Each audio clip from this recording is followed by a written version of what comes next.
Yeah, 속도를 올려봐.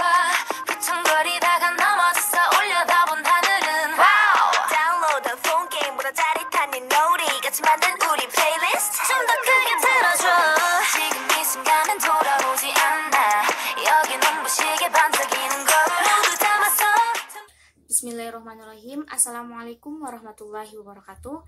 Perkenalkan, nama saya Mutiara Nadila dengan NIM 2030110010 pada jurusan Tadris Kimia di Fakultas Tarbiyah dan Ilmu Keguruan di Institut Agama Islam Negeri Batu Sangkar pada mata kuliah Kimia Organik 1. Baiklah, di sini saya akan mencoba menjelaskan tentang materi keton dan asam karboksilat yang bertujuan yang pertama tata nama keton, yang kedua sifat dan reaksi keton, yang ketiga tata nama asam karboksilat, dan yang ketiga dan yang keempat tata sifat dan reaksi asam karboksilat. Semoga bermanfaat. Baiklah, di sini kita akan belajar materi keton dan asam karboksilat. Tadi kan tujuan yang pertama itu ada tata nama keton. Tata nama keton. Lalu di sini juga ada namanya tata nama keton menurut IUPAC atau tata nama IUPAC. Tata nama IUPAC. Untuk rumus dari keton sendiri itu RCRO. Jadi seperti ini rumus untuk keton itu RCR aksen O. Di sini untuk keton yang pertama yang bila dia akhirnya itu ana maka diganti dengan anol, anon. Yang akhiran ana berubah menjadi anon. Lalu di sini untuk pertama itu cari rantai terpanjang atau cari rantai induk. Cari rantai induk ya. Maksudnya itu rantai terpanjang. Lalu yang kedua, yang kedua itu kita cari cabangnya atau alkil. Cari cabang itu disebut juga dengan alkil. Lalu, bila penomoran itu dekat dengan sebelah kiri maupun kanan, maka diambil yang dekat dengan cabang. Maksudnya gimana? Jadi, penomoran dekat dengan gugus kayak gini jika posisi gugus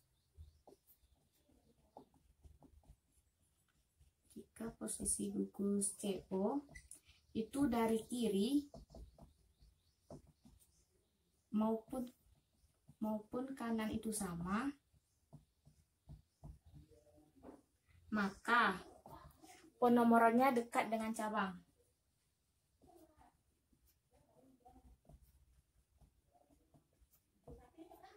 Contohnya seperti apa? Misalnya seperti ini. Contoh. Sini kita kasih cabang. Lalu di sini kasih cabang juga. Di sini kan dia sama tuh antara kanan dan antara kiri. Jadi katanya kan penomoran tuh dekat dengan gugus CO. Kan sama, di sini 2, di sini 2, di sini 3, di sini juga 3. Jika posisi gugus CO dari kiri maupun kanan itu sama, jadi penomoran itu dekat dengan cabang. Di sini kan cabangnya cuma ada 1. Di sini ya cabangnya ada 2. Berarti kita mulai dari yang kanan. 1, 2, 3, 4, 5. Jadi seperti ini untuk penomoran pada keton. Lalu selanjutnya, karena tidak muat,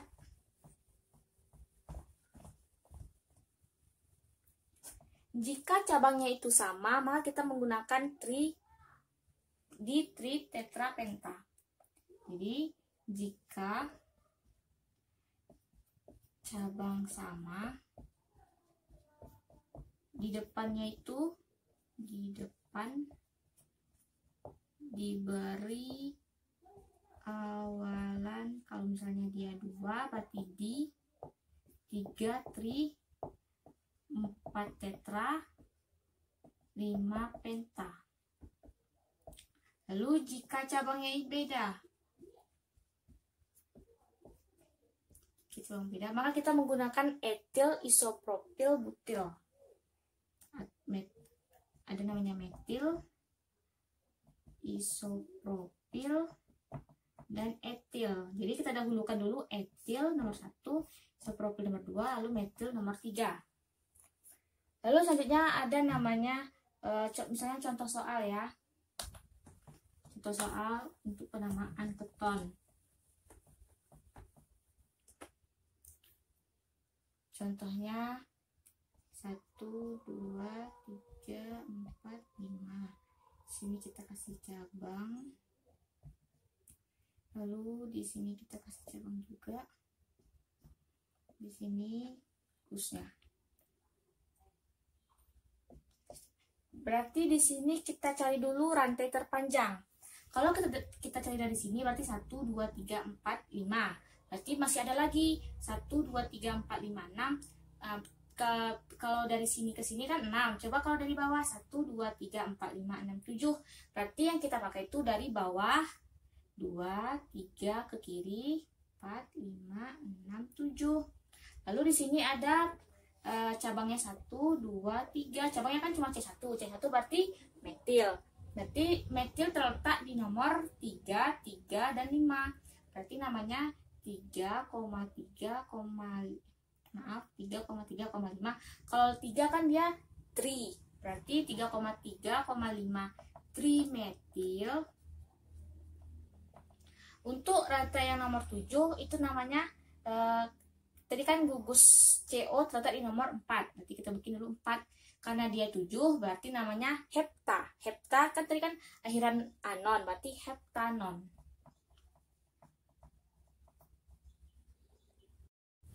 Baik, selanjutnya tata nama trivialnya. Sini dulu. Tata nama trivial atau lazim. Lazim keton. Di sini untuk rumus dari keton itu kan RC R aksen O. Seperti ini RC R aksen O. Jadi kan R ini kan alkil. Berarti cabang. R ini alkil. Ini juga alkil. Dan C ini keton. Untuk penamaannya kita bikin dulu alkil-alkil keton. Untuk penamaannya alkil keton. Lalu contoh misalnya seperti ini.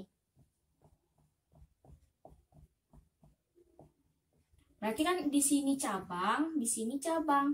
Kalau C2, cabang 2 itu namanya etil kan? Berarti kita bikin kalau karena dia etilnya ada 2, berarti dietil. Baru nama ketonnya dietil keton. Jadi contoh nama trivialnya itu seperti ini. Selanjutnya kita masuk ke sifat-sifat keton. Baiklah, untuk sifat-sifat keton itu yang pertama ada sifat fisik, yaitu yang pertama di dalam senyawa keton juga terdapat gugus karbonil. Dengan demikian, keton memiliki sifat-sifat fisik yang relatif sama dengan aldehid, seperti larut dalam air atau untuk keton dengan berat molekul yang lebih rendah. Akan tetapi, karena aldehid dan keton tidak dapat membentuk ikatan hidrogen dengan yang lainnya, maka titik didihnya menjadi lebih rendah daripada alkohol padanannya. Lalu yang kedua untuk sifat kimia, senyawa keton tidak dapat dioksidasi menjadi asam karboksilat, seperti halnya aldehid. Hal inilah yang membedakan sifat kimia dari keton ini. Jadi aldehid dan keton. Adapun asid adisi keton dengan hidrogen akan membentuk alkohol sekunder. Sifat-sifat keton yang pertama itu ada keton dengan jumlah atom C rendah atau jumlah atom C1C2 berupa cairan tidak berwarna. Yang kedua, larut dalam air, sama dengan senyawa aldehid dan sama dengan asam karboksilat, lalu mempunyai titik didih yang relatif lebih tinggi daripada senyawa nonpolar. Keton dengan jumlah atom C tinggi berupa zat padat, lalu dia juga berbau segar. Baiklah, selanjutnya kita masuk ke perbedaan antara aldehid dan keton.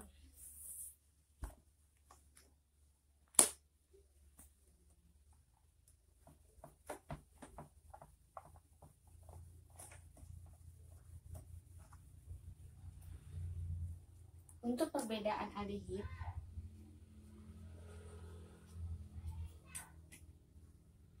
di sini kita bikin aldehid.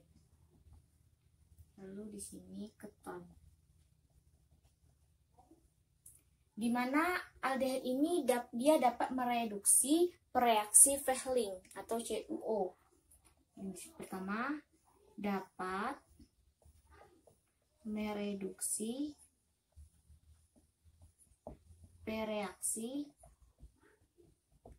Fehling atau CuO. Itu yang menghasilkan endapan merah bata. Yang menghasilkan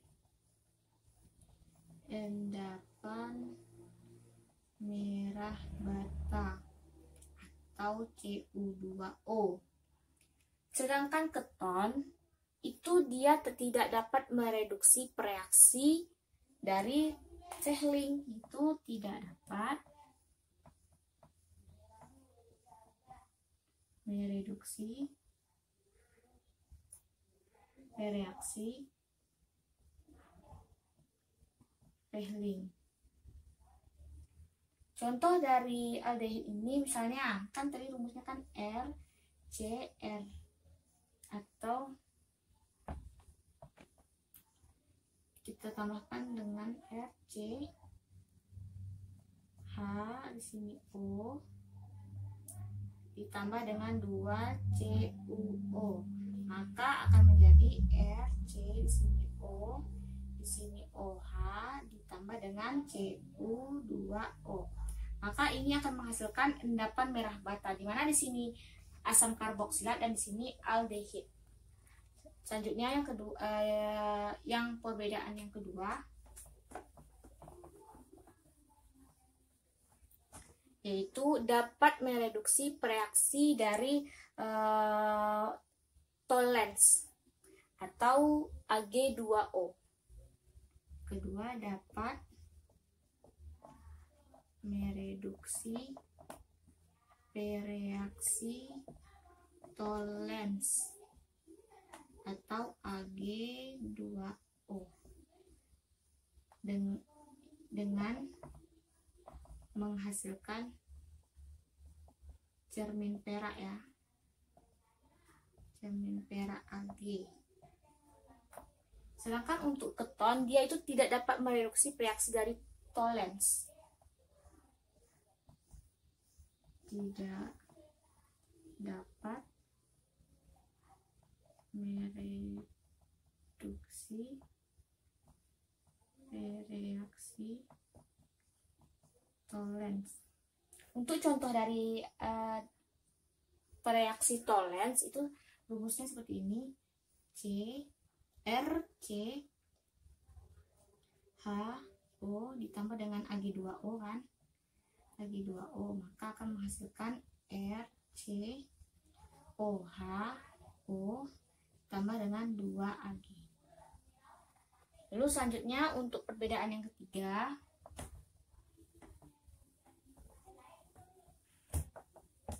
di mana aldehid ini, aldehid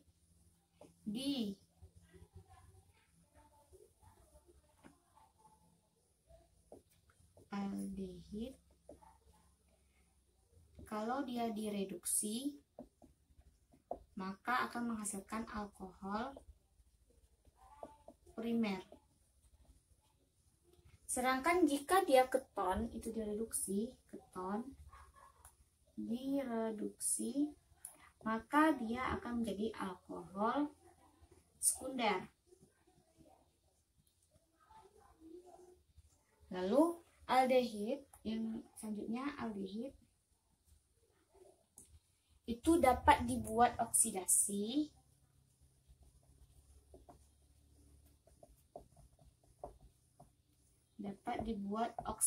primer, oksidasi alkohol primer, misalnya ROH akan dioksidasikan maka akan menjadi RCHO. Kalau keton itu kan dia dapat dibuat dari oksidasi alkohol sekunder. Contohnya untuk apa kan RCR aksen, di sini H, di sini OH, Jika kita oksidasikan maka akan menjadi RCl aksen O. Jadi ini untuk perbedaan antara aldehid dan juga keton. Nah, kita masuk ke tujuan yang ketiga, yaitu tata nama asam karboksilat. Tata nama asam karboksilat. Jadi untuk rumus dari asam karboksilat itu kan tadi R, C, di sini O, di sini ada OH. Dimana untuk C itu pasti dimulai dari nomor 1.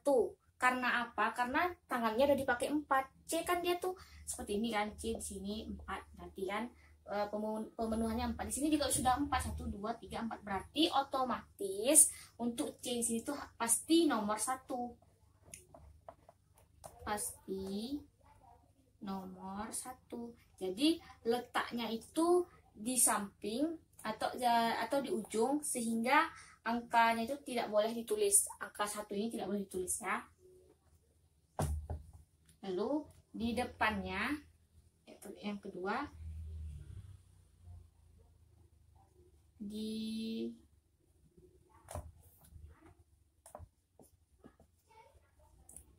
depannya kita diberi kata asam. Lalu yang akhirannya ana itu berubah menjadi anoat.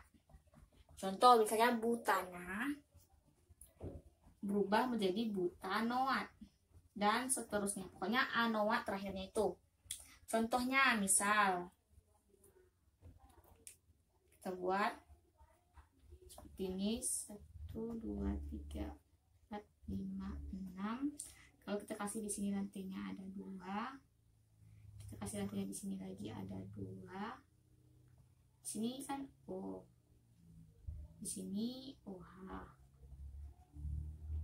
Lalu di sini kita kasih rantainya lagi di sini 2 dan di sini 1. Jadi berarti kan penomorannya itu kan dimulai dari sebelah sini. Berarti di sini kita cari rantai terpanjangnya.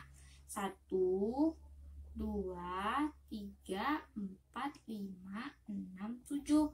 Berarti rantai terpanjang itu ada 7. Di sini ada cabang. Ini juga cabang. Ini cabang, ini cabang. Kita mulai dulu dari yang etil. Kali ini ada etil, nih C-nya 2. Terletak di nomor 2 dan nomor 4. Karena dia disuruh diberi kata asam di depannya, berarti kita ubah ke asam. Tadi kan cabangnya terletak di nomor 2, 4, dan 5.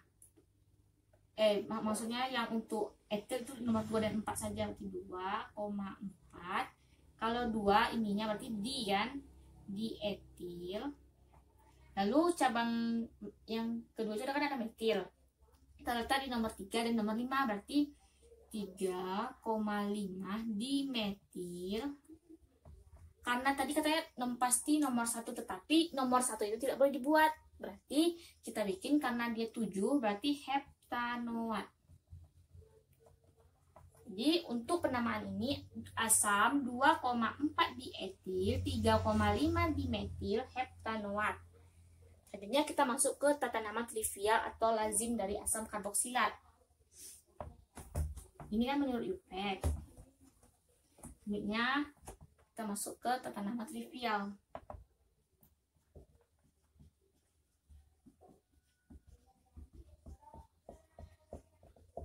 Untuk C1, C2, C3, C4, C5, C6, C7, C8, C9, C10. Berarti tata nama trivial itu di awalnya itu kita beri nama asam. Asam. Untuk C1 itu namanya asam formiat. Asam formiat. Yang kedua itu ada asam asetat. Lalu yang ketiga ada asam propionat.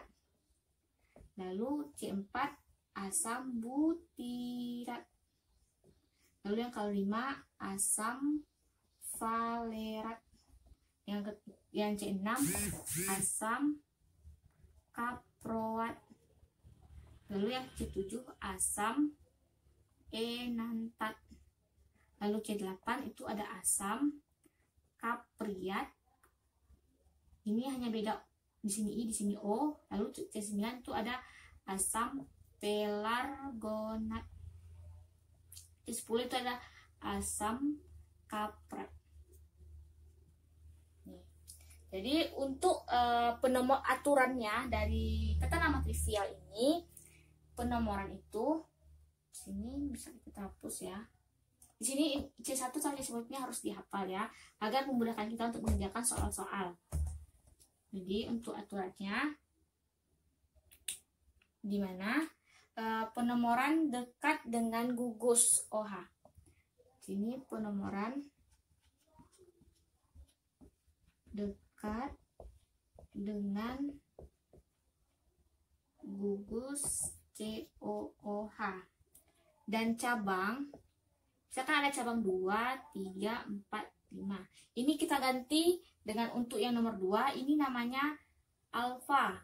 Nomor 3, itu namanya beta. Yang keempat itu lambda. Dan yang kelima itu ada theta.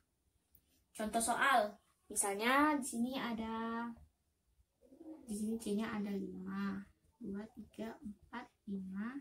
Di sini O, di sini OH, di sini kita kasih cabang 2, di sini cabangnya 1, di sini cabangnya 2, di sini cabangnya 2.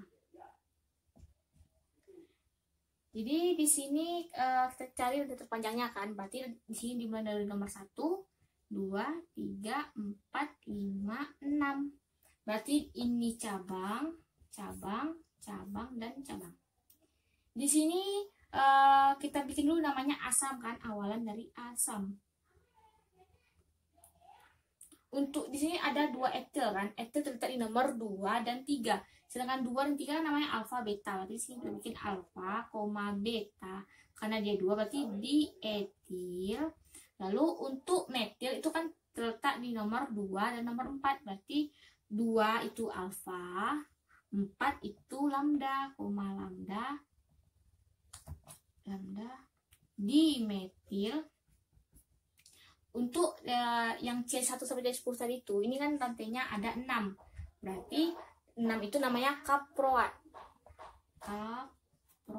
Berarti nama dari struktur ini asam alfa beta dietil alfa lambda dimetil kaproat.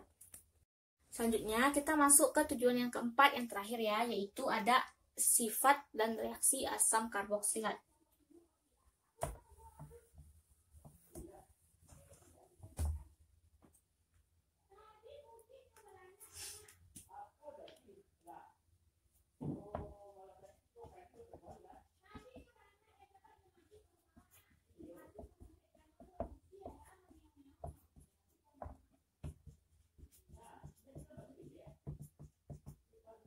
Asam karboksilat. Untuk sifat asam karboksilat yang pertama yaitu bersifat polar.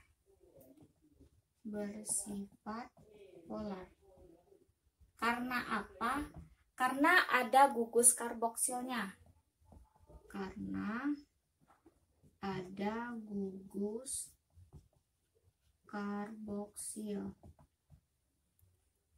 Lalu yang kedua itu merupakan asam lemah.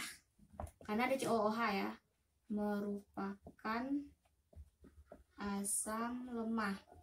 Jadi makin panjang rantai karbon, maka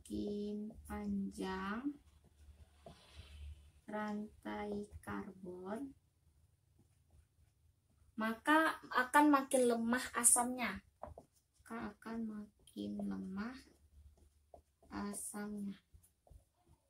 Selanjutnya untuk reaksi asam karboksilat.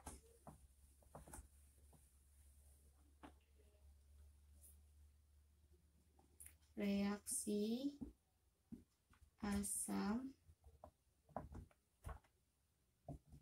karboksilat. Yang pertama itu reaksi dengan logam.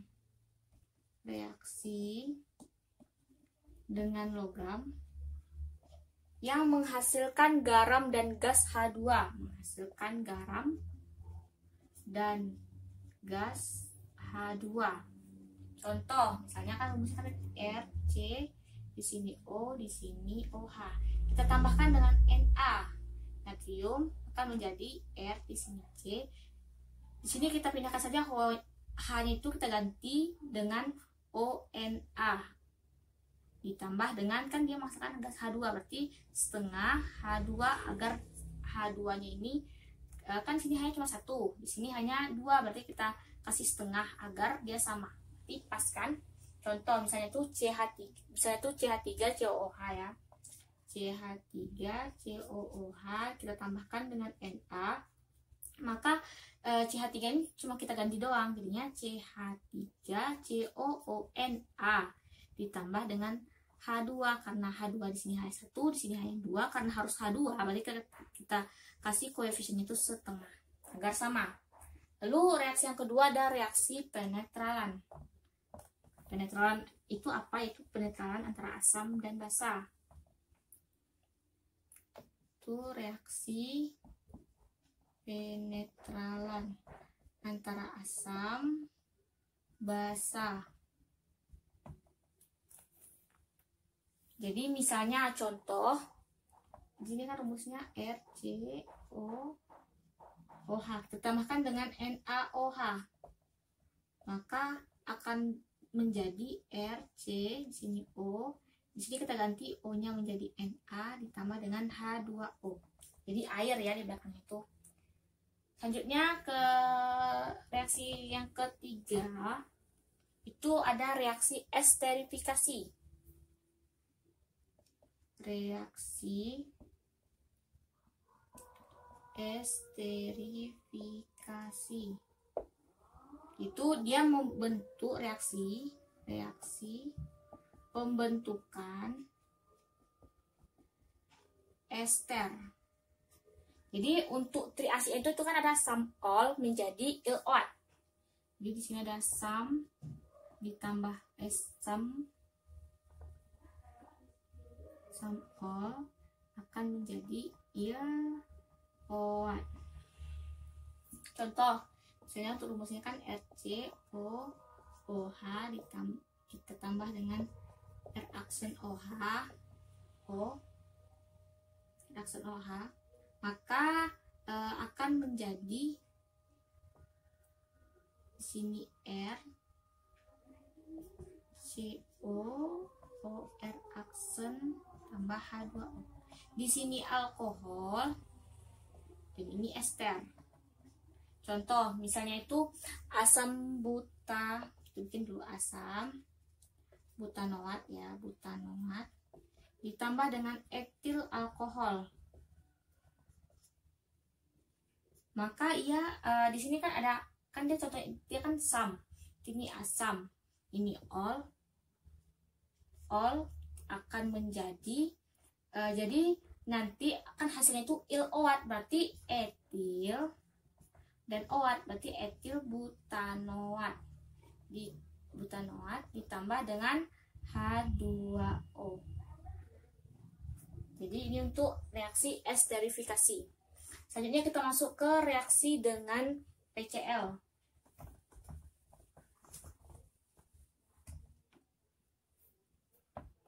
Yang keempat yaitu reaksi dengan PCl, itu membentuk alkana karboklorida. Contoh misalnya itu di sini ada RCOH dan di sini O ditambahkan dengan PCl5 contoh, maka akan menjadi RC, di sini Cl, di sini O ditambah HCl dan ditambah dengan POCl3.